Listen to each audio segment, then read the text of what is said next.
Hello friends, अपने पिछले video में हमने हिंदी वर्णमाला के बारे में सीखा था, जिसमें कि मैंने आपको स्वरों के बारे में बताया था कि स्वर क्या होते हैं।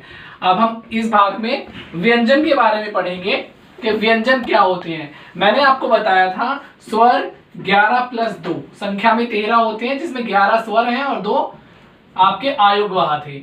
अब बात करेंगे हम व्यंजन की। व्यंजन मैंने आपको बताया जो संख्या में 33 होते हैं, जिनमें 4 संयुक्त व्यंजन होते हैं और 2 आगत ध्वनियां होती हैं।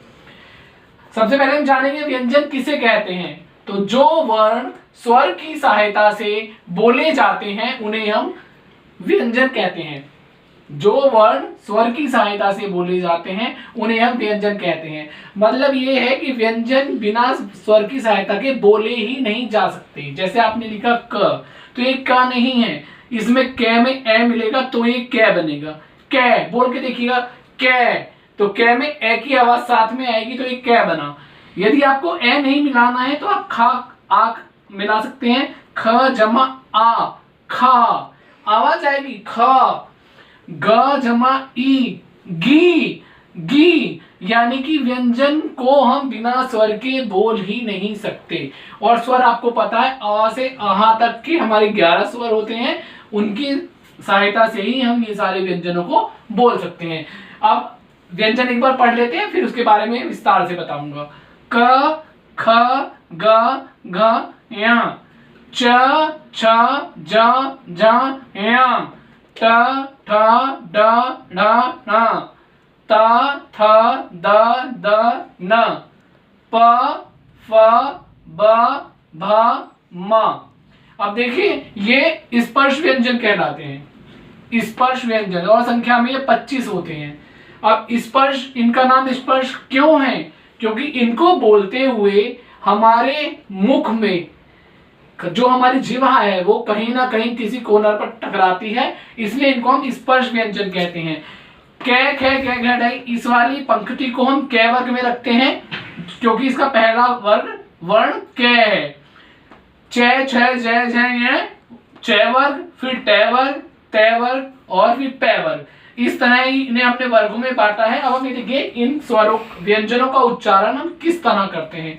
तो ये कै वर्ग के जो है वो कंठ से हैं, कंठ्य, इसलिए इनको कंठ्य बोला जाता है क्योंकि कंठ से गले के यहां से ध्वनि निकलती है। बोल के देखेंगे क, ख, ग, घ, य, यानी कंठ से हम इनको बोल रहे हैं। ऐसे ही च वर्ग के सारे तालु से बोलेंगे। तालु यानी कि जब आप इन्हें बोलेंगे तो आपकी जीभ ऊपर कहीं लगेगी।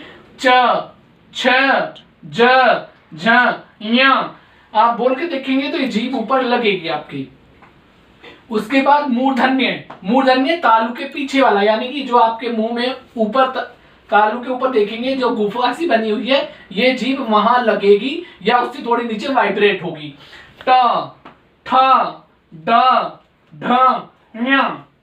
उसके बाद हमारे दंत्य आते हैं। दंत्य वर्ग में तय वर्ग के शब्द आते हैं, अक्षर आते हैं जो दांत में लग जाए, हमारी जीभ दांत से लगेगी तो बोले जाएंगे। त, थ, द।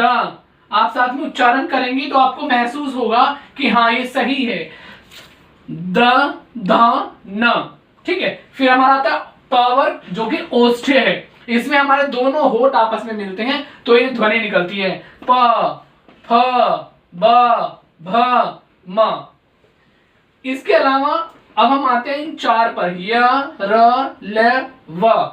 इनको हम अंतस्थ व्यंजन कहते हैं क्योंकि ये स्वर और व्यंजनों के मध्य की ध्वनि है। इनको हम अर्ध स्वर व्यंजन भी कह देते हैं। इसको अंतस्थ व्यंजन कहा गया। य, र, ल, व। यदि हम इसकी बात करेंगे कहां से बोले जाए तो य को तालु वर्ग से बोला जाता है। य, र को हम मूर्धन्य से बोलेंगे र, ल को दंत्य ल और व को ओष्ठ्य से बोला जाता है। इसीलिए क्योंकि इनका अपने वर्ग से अलग ध्वनि है, हमने इनको अलग रखा है अंतस्थ, जो कि संख्या में 4 होते हैं।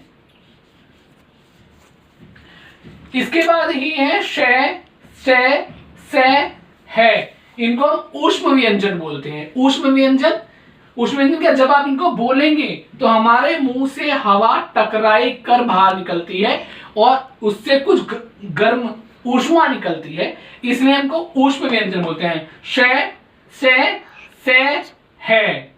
ये भी संख्या में 4 होते हैं। तो ये हमारा क से ह तक के व्यंजन हो गए हैं। उसके बाद वर्णमाला में हमारे पास संयुक्त व्यंजन है 4। संयुक्त व्यंजन वो व्यंजन होते हैं जो 2 वर्णों से मिलकर बने होते हैं। जैसे कि क और श मिला तो ये हमारा छ बना, त और र त्र, ज और य ज्ञ, और श और र मिलकर श बना। इनमें ये भी नीचे हलंत इसीलिए है क्योंकि इनमें भी ए मिलाकर ही बोला जाएगा, श त्र ज्ञ और श। तो ये हमारी हिंदी वर्णमाला हुई।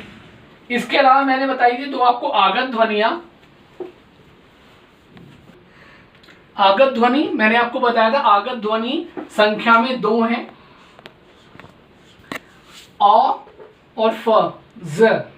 तो ये जो अ है ये हमारा हमें अंग्रेजी भाषा से मिला है। हमारी हिंदी में बहुत सारी भाषाओं के शब्दों को, अक्षरों को हम ले लेते हैं, तो ये अ जो है अंग्रेजी भाषा से आया है, और ये बिंदी ज ये फारसी भाषा से हमने ली है। तो इस तरह ये हमारी आगत ध्वनियां कहलाती हैं क्योंकि ये हमने दूसरी भाषाओं से ली हुई हैं। इनके बारे में जब हम मात्राओं की चर्चा अपने अगले वीडियो में करेंगे तब विस्तार से बताएंगे। अभी के लिए इतना ही। आशा है आप लोगों को सभी को व्यंजन की ध्वनियां, व्यंजनों का उच्चारण अच्छे से करना आया होगा और आप कंठीय, तालु, मूर्धन्य, दंत्य, ओष्ठ्य वर्ग के व्यंजनों को अच्छी प्रकार से उच्चारित कर सकेंगे। धन्यवाद।